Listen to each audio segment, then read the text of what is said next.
Broncos win. Are you a Bo lever now? 303-713-1043 on the RamosLaw.com text line. And if you're not, you better give us an explanation as to why you are not, because we don't see how you could not be. Cecil, it had to be his best game with what he was able to do, the 300-plus yards, the 4 touchdowns. Right. He has not put those kind of numbers up, but it was so much more than just what he did statistically. He looked the part. He was comfortable. He's controlling the offense. He's making players around him better. He is giving Marvin Mims an opportunity to shine. Sean's got a hand in that too, which we'll talk about. Right. But, man, it was certainly his best game. He is showing that he belongs. He talked about that, which we're going to get into after the game. He more than belongs. He can be argued right now that he deserves to win Offensive Rookie of the Year over Jaden Daniels. Now, Jaden's going to be the favorite, depending on what happens here. I went back and looked at some of Washington's schedule. Much like the Broncos' schedule, the Commanders' schedule gets easier over the next month. So you'd imagine both of these guys are going to put up some numbers. But, man, I don't know what else you're looking for. Bo Nix, he is your franchise quarterback. He is all that was advertised by Sean Payton. And, yeah, it doesn't matter that he was 6 off the board. He's number 1 in Denver right now. Number 10 on the field, number 1 in your hearts, it is Bo Nix. And you mentioned how he's elevating those around him. And listen, Bo Nix haters, just shut the hell up. We're beyond that. We're past that. Because remember, there were people saying, I don't see any pro throws. That literally was said into a microphone. I don't see any pro throws. I'm going to point you to the Von Vele throw, the big play that Vele had. Vele's mostly a catch and get tackled guy because he doesn't gain that separation. Look at the way Bo Nix placed that pass in stride over the linebacker and in stride so that Vele could do more after the catch. Vele is not known as an after the catch guy. But when you're setting someone up to get maximum yardage, that's what Bo Nix is doing. Are they setting up things where he force feeds it to Courtland Sutton? Yes, I want that. I want that to continue. But right now, you're seeing others involved and Bo figuring out ways to get the most out of him from a guy like Vele, a player we all can be excited about. You can get more because Bo's putting him in the spot to succeed. That pass was on the money, on time, on rhythm, and allowed Vele to do more after the catch than he's ever done before. You and I were sitting in the press box yesterday, and on that throw specifically, we thought from our angle, like, man, that is such a tight throw because the safety's coming down. Yep. He's already got the cornerback in coverage on Vele. He put it in such a tight spot. I like to call that athletic arrogance. That's Bo going, you know what? My arm is strong enough to get it there. That you want that. That's that athletic arrogance. You don't want the cocky guy, right? Yeah. And jumps over on that side of the line too much, but that's a good version of athletic arrogance that Bo said, yeah, I know the window's tight, but I know my arm's good enough to get it there, and that's exactly what he did. I can make that throw. I won't get too much into the weeds into it, but usually mechanically when a guy has to put that extra little pepper on it, the mechanics will suffer and the pass will be flat. What Bo did is he put enough air on it, and it's the way you spin the football, the velocity. It's how tightly you spin it because the ball will rise and then fall properly. And you saw the way he did that. Linebackers jumping for the ball. He puts it over him in front of the defender behind Vele so that Vele can do more after the catch. That's just, it's not arm arrogance, athletic arrogance. I like that word because it's Bo knowing he can make that throw. The windows are now getting larger for Bo as his understanding grows each and every week. And it's him and Sean working together, but it's Bo getting the most out of the players around him, whether it's Vele, Mims, Franklin, whoever. You bring him Vele there, and we've both liked Devon Vele going back to camp and both want him to get more reps after he started hot and then got hurt. What did he have, a rib injury, and then kind of was pushed to the side for a little while? Well, he is fully back. You and I were talking about it at the game yesterday. You almost saw a role switch between Devon Vele and Courtland Sutton, with Vele getting more of that intermediate middle of the field stuff and Courtland kind of drag routes underneath. Yeah, and Court's doing his best to be that security blanket, but that's what Vele is as well. You know, Bo's going to find you if you get open, and that's why his favorite receiver is the open guy. And it's nice that you can have that changeup because defenses are treating Courtland Sutton like a number one. You may think Sutton's not a number one and they don't have a number one. Okay, that's your right to have your opinion. But the opinion of opposing defensive coordinators is we're not going to let Courtland Sutton beat us. How do you find different ways? different ways, different routes, drag routes, any sort of crosser over the field where Court can take something easy and then run with it afterwards, or just catch it and get tackled, as he was yesterday for the most part. In breaking routes was good with Court yesterday, and that's where you have to adjust to what they're doing to you. The film is already out there on Bo Nix. If you're the Atlanta Falcons, you came in heavily prepared. This is not a rookie that, we don't know what he can do. This isn't a backup that comes into a game and we don't know what he's going to look like. This is someone you've studied for 10 games. Mm-hmm. You know exactly what he wants to do, and he's doing things that you haven't seen yet. That's a great testament to Bo and to Sean. Yes, it is. Bill in Aurora writes us on the RamosLaw.com text line. Bill's a good listener because you said this a couple of weeks ago. Bill writes, believer, Sean Payton took the training wheels off of his quarterback. And that's exactly what we have seen. And, man, think about this, Cease. I didn't want to dive too deep in this. It might be something for down the road, but it's think about what Bo has done now after 11 weeks and what Sean has been able to open up. Right. Possibly have even identified a joker in Marvin Mims there, which we'll get to. But the bigger steps and strides that Bo takes allows for more of Sean to do what Sean wants to do. He didn't do anything of what he wanted to do a year ago because Russ couldn't do that stuff. Right. He still hasn't fully opened it up. Now, I don't want him to get too crazy and then overcomplicate things because Sean can do that as well. Yes. But it is everybody is going to open up because of what Bo has done, including Marvin Mims, including Javonte Williams, Devon Vele, and his head coach. It wasn't that long ago on these airwaves we would say, why doesn't Sean trust Bo? Like, he's got the training wheels on. And we both had said into these microphones, like, it's time to take the training wheels off, Sean. And it was the New Orleans Saints game that changed things. It was a great game plan from Sean Payton, going back home or whatever his heartstrings are pulled on. And ever since that, even, the Baltimore game, you didn't get any of those fourth downs. No. But he had a good game plan. He's really come together, and he's taken the training wheels off of Bo, and Bo's just saying, give me more. Give me more. Mm-hmm. Give me more every single week. So you love to see the way they're coming together. But the training wheels thing, that was a conversation we did have. We have it no longer. The yelling at each other, like I've said before, 11 touchdowns, 2 picks since the yell incident.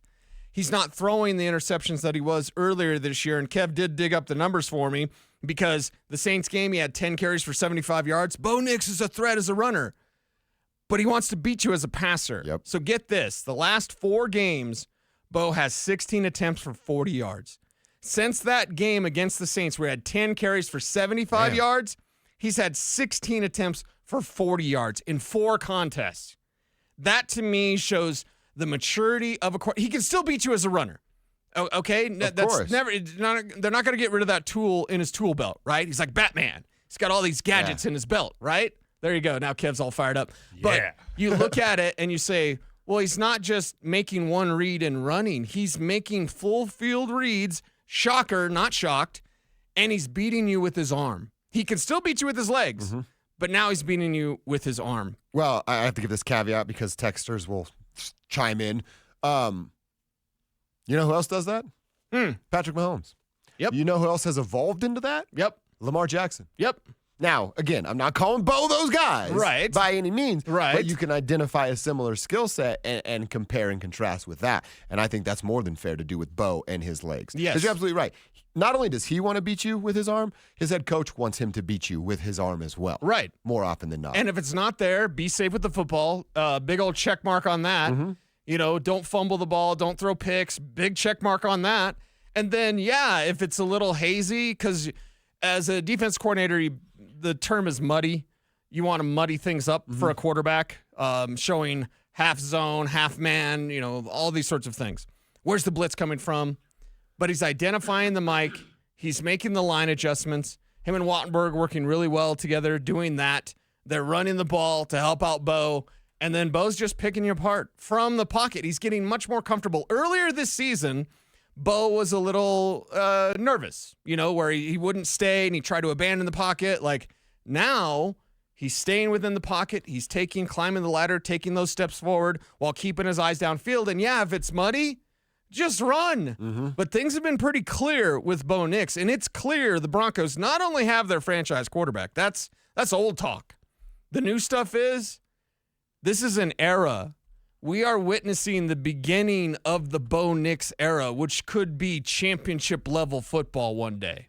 Well, it's also just the understanding of the game, of his comfortability. Just he never really had those happy feet that we've talked about, Sure. like I'm uncomfortable, but he's had moments of uncomfortable, and it's a lot of stuff to do within the pocket. He just understands what's being asked of him, the speed, and we highlighted that throw he made in the late part of the second quarter to Devon Bailey, that he's understanding that speed.